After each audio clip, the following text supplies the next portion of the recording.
Hello everybody and welcome back to the Pregnancy and Postnatal Entrepreneurs Collective podcast. I am joined today by Kristin Revere, who is the founder and owner of Gold Coast Doulas, a West Michigan-based birth and postpartum doula agency.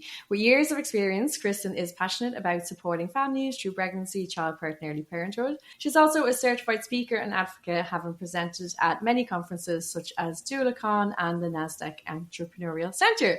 Additionally, Kristin has co-authored the book Supported Your Guide to Birth and Baby, and through her doula agency, she offers comprehensive in-person and virtual services empowering families worldwide. So welcome, Kristin. Thank you very much for joining me today. So firstly, just to kind of get us started and get people to know you a little bit better, what brought you into doula work and how long have you been doing it? Hi, Leith. Thank you. So I started getting into this work, as many birth workers do, based on my own experiences. So I had a lot of positive experience, hired doulas with my second birth, and really wanted to make an impact as a childbirth educator. And then that hobby turned into a career once my students asked me to be their doula. So I decided to go to Florida and get trained and take a client or two a year. And I fell in love with being with women in this vulnerable time of pregnancy, childbirth, and the postnatal phase. And when you first ventured into childbirth education, did you have like a different job, a different career before that? So my background is in political fundraising. That is what I was working in a governor's race when I was pregnant with my daughter, and had done some work in communications and public relations, advertising, sales. So I came from a much different background than birth work and never really imagined my life to go in that direction, but felt really passionate about women's health and supporting women and families during this time of many transitions. Brilliant. And you've built a really successful doula agency, and you've written your book, and a lot of people struggle really with the kind of getting started with their business and making it profitable and being able to look after themselves and their family. So you went from kind of like a corporate type career to taking this full time, but what happened in the middle? So in the middle, I would say, I started out in a collective. So really got my feet wet and didn't find that my personality was attracting the clients, the collective was. And so again, coming from that corporate and political background, I was not the typical doula at the time who was more crunchy and like home birth focused. And so I decided to start my own private practice and went on my own and was able to, set my own branding and marketing and use some of my experience from my careers and be able to build my own business. But then I wanted to make even more impact because as a birth doula, I could only take a couple clients a month without risk of two going at the same time, and wanted to be able to have a one-stop shop to be able to support families in a non-medical way from conception through the first year. And so when I launched Gold Coast in 2015, I had a partner. She was a former labor and delivery nurse and a hypnobirthing educator. And we decided to share calls so we could take more birth clients, and brought a postpartum doula training to our area, and then hired many of the doulas who were in that training program, because at the time there were not many certified postpartum doulas. If there were in our area, they only did short daytime shifts and were focused more on household tasks and recovery. And we wanted to help families get rest. And so our doulas were trained in infant care, and we launched the first doula agency in our area, but also focusing on overnight newborn care. And that took a lot of education because, as I mentioned, like postpartum doulas were not something that people thought of when they were looking for care after having a baby. They might go for a nanny or a mother's helper or different types of support, an au pair. But we ended up educating pediatricians and spoke wherever we could in the community about the role of a postpartum doula and started Ask the Doulas. My original partner had moved away due to her husband's job.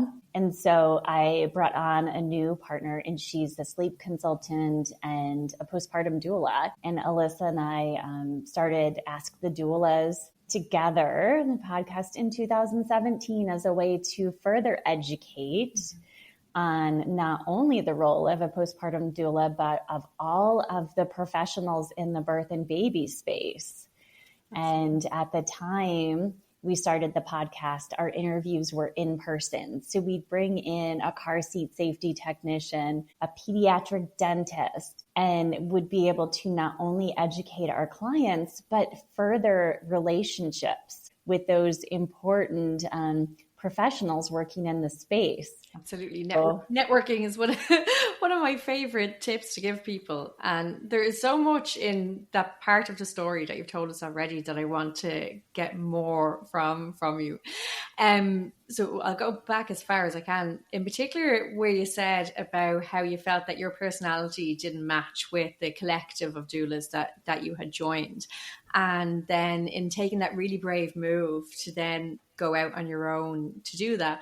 Because I imagine for a lot of people, if they felt that they didn't fit into an industry, that they might just figure it wasn't for them and, go back to doing the job they were doing or try something else. So what was it that was in you that gave you the bravery or the ability or the resilience to go out on your own that way? Well, I feel that there is a doula for everyone.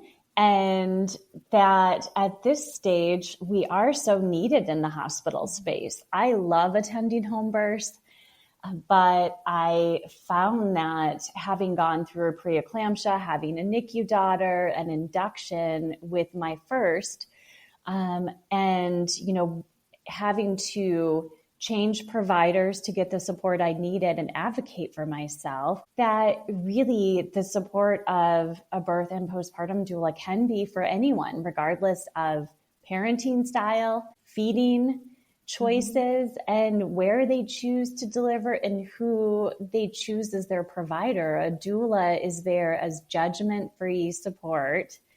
And also, of course, we talk about safe sleep and other safety methods related to feeding and car seats and, some education, but we are not there for one particular method. Absolutely. And I think that's such an important point, and one that's worth kind of going over a bit, is that there is a doula for everyone.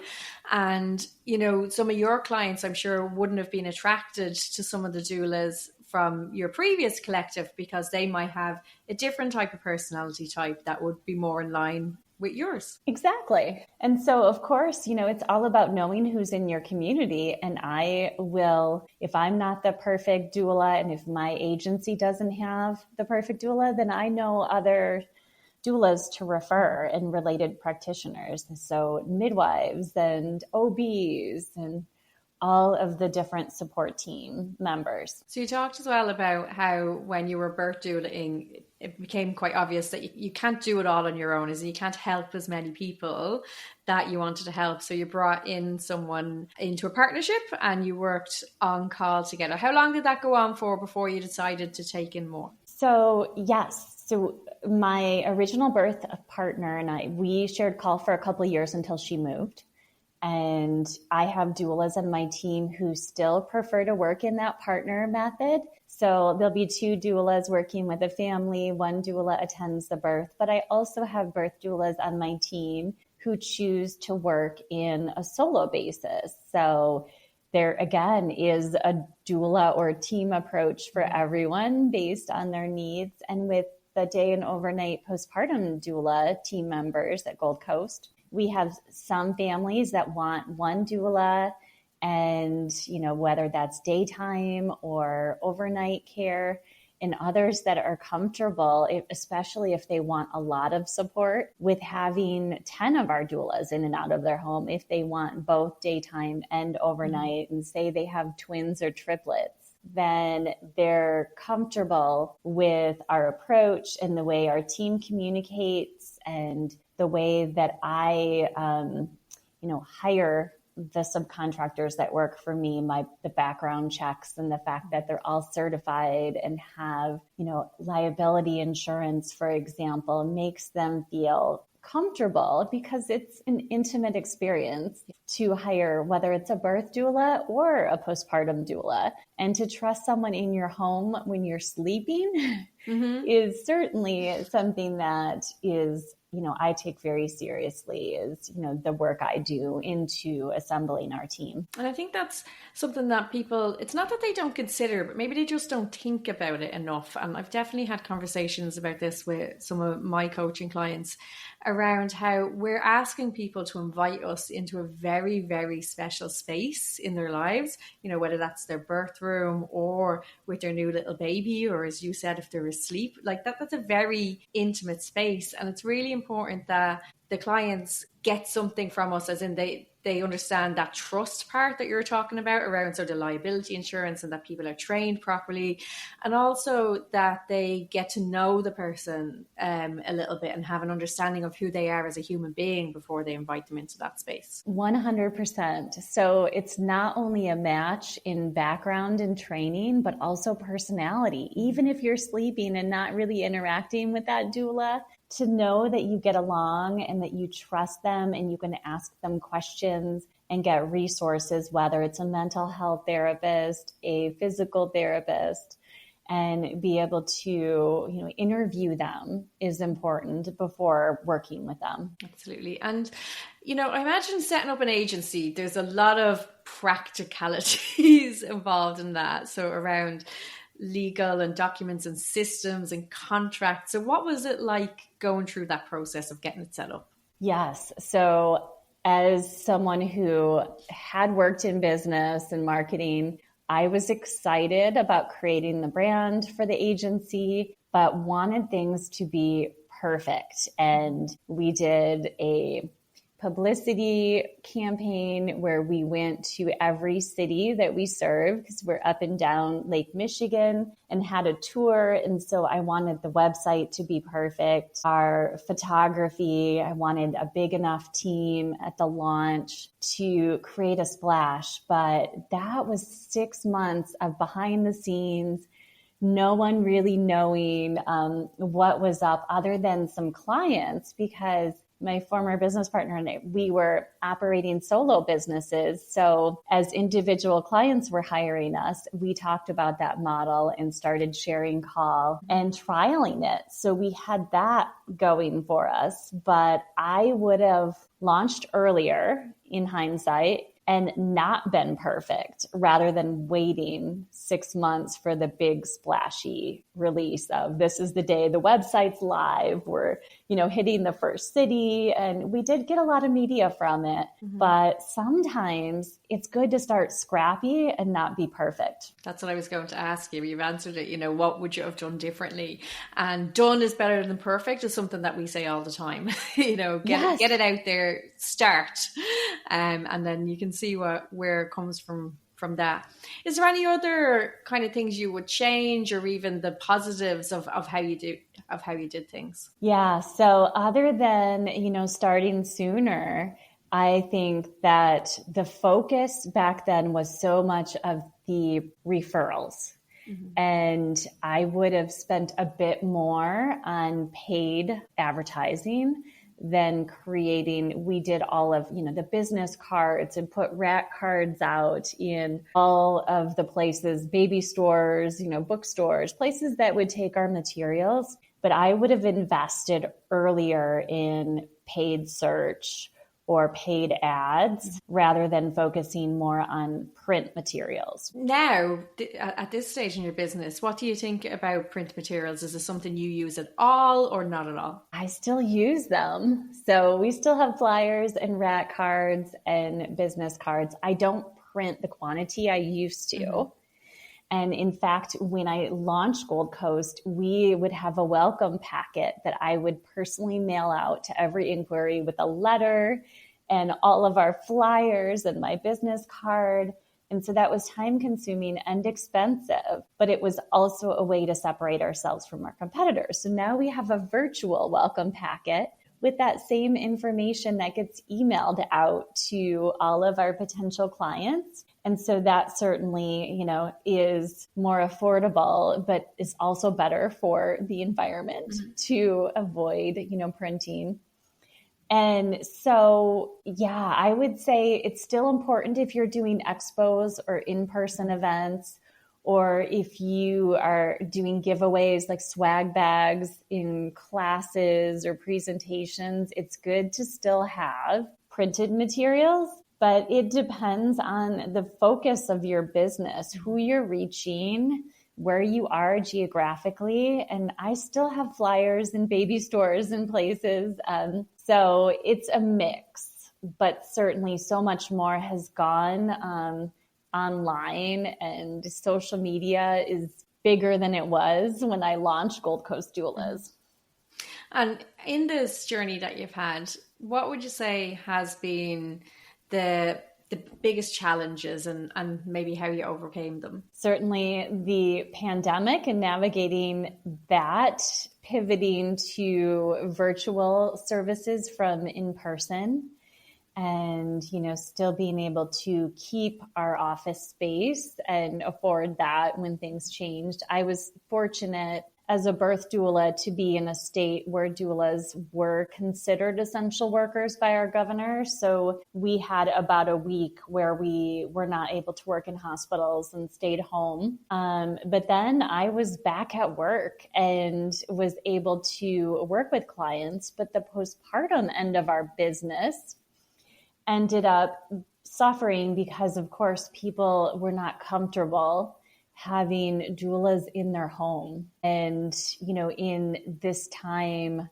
of, the pandemic and COVID, our postpartum clients were not comfortable having doulas in their home during that time when COVID was spreading. And so that end of the business suffered, and we were able to write some grants to keep our office space open and pivoted our in-person classes to virtual pretty quickly, and luckily had virtual sleep consulting already set up. So it moved a lot of our focus to those areas. But our clients were telling us that they were overwhelmed and anxious and wanted a community. So we created our Becoming a Mother course during the early pandemic and spent time polling not only our clients and students on what they needed support-wise, what was making them fearful, but also in moms groups all over the country. And so we had focus style groups and created our course based on that need. I don't think I would have had the time or focus to devote to a course if life hadn't turned the way it did.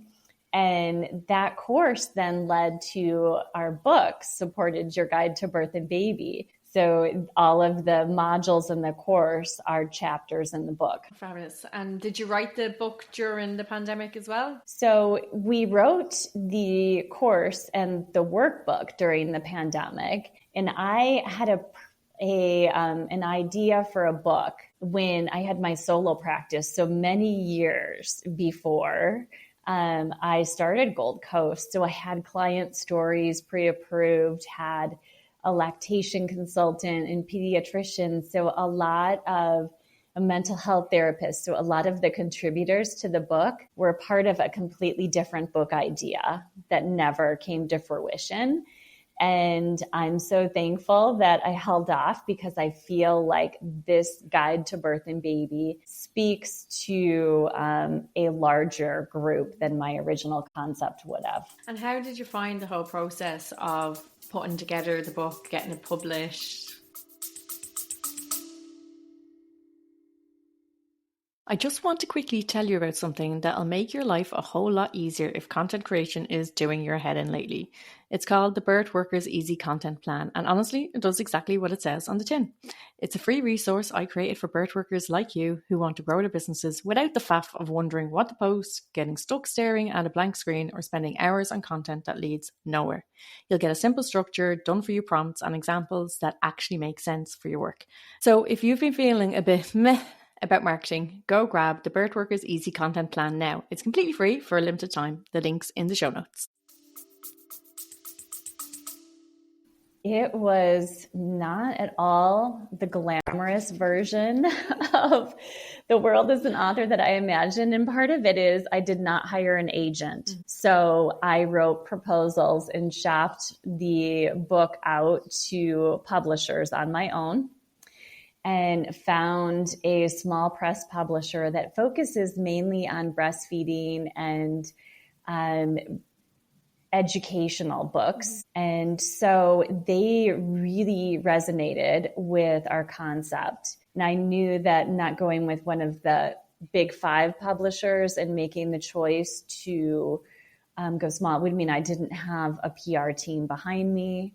But the support that I received from our publisher and the fact that they are so niche focused helped. And I didn't want to hybrid publish or self-publish. That was not a goal. I did want a publisher. And so that process and the whole launch, which again, like having a PR background, I loved, the media part of it and the release date, which was Mother's Day last year. So we had a nice hook, but I didn't realize how much work goes into the pre-launch and trying to create excitement and how much work even after. Like it'll be a year in May that the book has been out and I'm still promoting it. There's so much involved in that promotion, and in getting book launches out.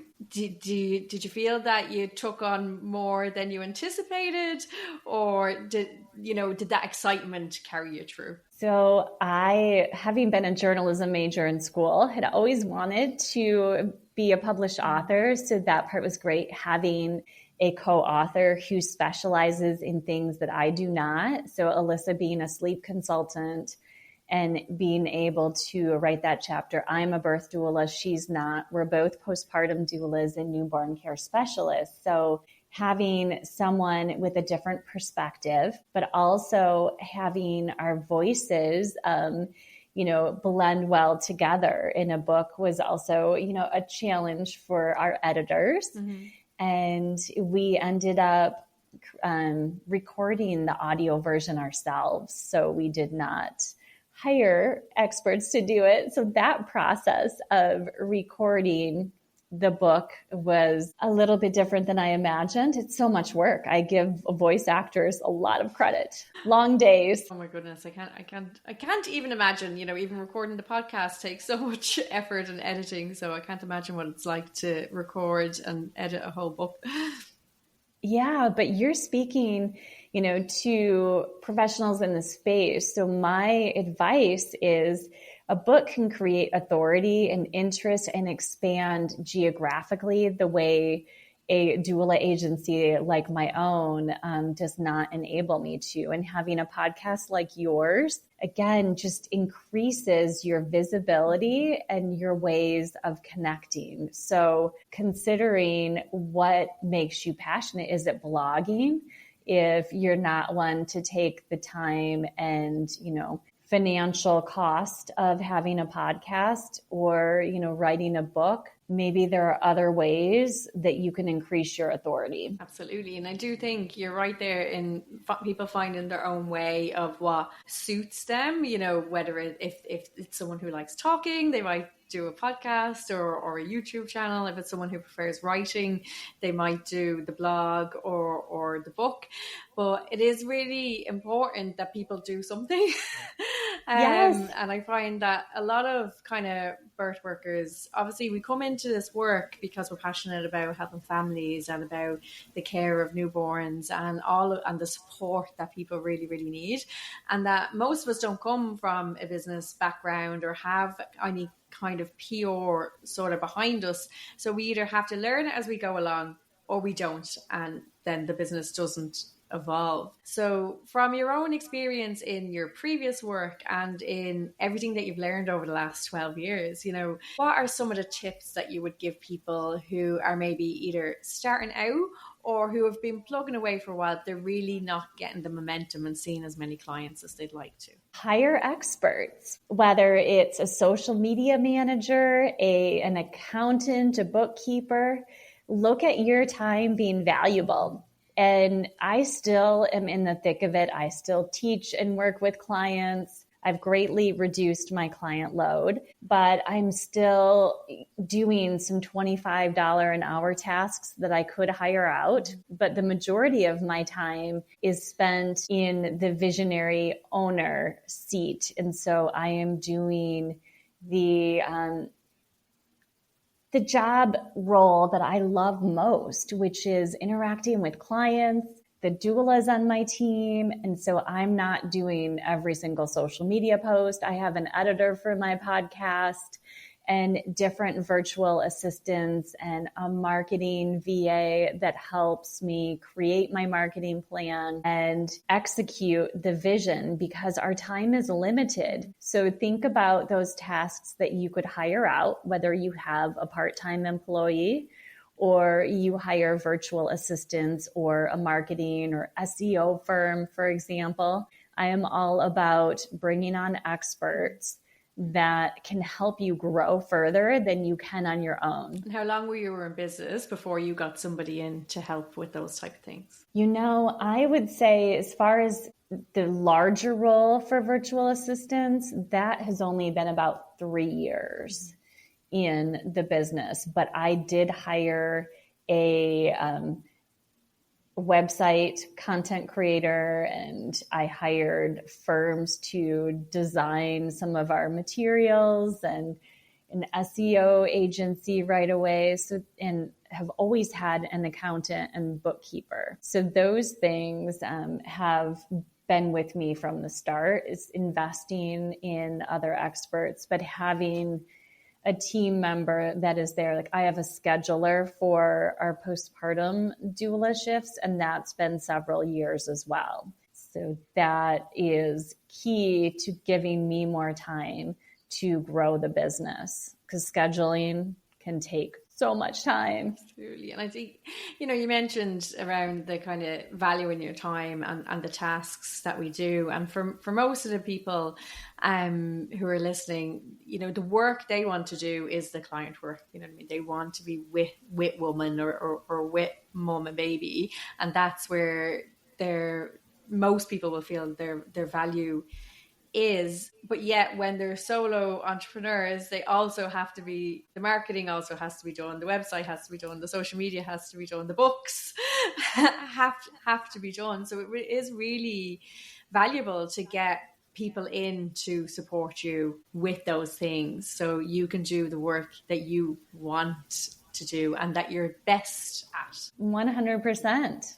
So otherwise, you end up getting burned out if you're doing everything. I know it seems like it's saving you money, but it does pay off to hire experts. Yeah, and they're more efficient. Yes, absolutely. If someone can get it done faster than you can, then it's definitely an investment worth exploring, because the time it might take me 8 hours to do, but an expert might get it done in 2, and then I only have to pay for 2 hours of their time rather than 8 hours of my time. Exactly. And in hiring, say, people who worked more closely in the business, like so maybe the VA who were given kind of responsibility for tasks that you were doing yourself, how did you find that process, or was there anything that you learned along the way? Certainly, whether it's an employee or a virtual assistant, making sure that you're on the same page and there's accountability and trust there. I like to, again, hire experts and trust them and their processes and go to them for advice because they know all the trends, whether it's social media or SEO or, the laws regarding accounting in particular states. And so, I rely on them, but also they need to know my bigger picture and vision and their role that they're playing within the big picture and what my expectations are.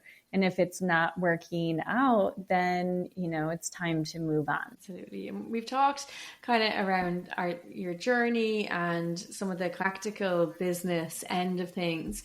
And we touched a little bit on mindset, but maybe we could go there a little bit more around working for yourself or being a business owner requires a lot of resilience and different kind of either mindsets or mental abilities to keep going. Have you any kind of thoughts on that or tips for people who might be struggling in that area? Certainly find other entrepreneurs, whether it's in your industry.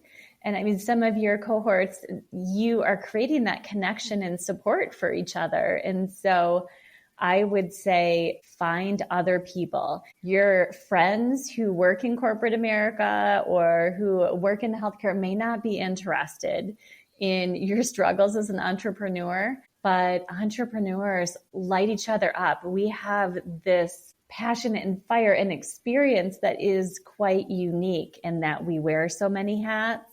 And we take a lot more risk than someone who goes to a job every day and has a salary and has benefits. I think it's important as well where you said it doesn't have to be necessarily people in the industry, just other entrepreneurs. I go to a lot of networking events and hardly anybody who has anything to do with birth or babies, but being around other people having the same struggles, having the same highs, having the same lows, and seeing what other people are doing and just getting that support is just hugely beneficial. It is, absolutely. So, Kristin, thank you very much. Is there anything else that you feel could be helpful for people in building their businesses and in being in this space? Certainly having quarterly reviews in your business. My business happens to run on EOS, Entrepreneurial Operating System, just based on the book Traction by Gino Wickman. So I have a facilitator annually who helps me create the vision for the business.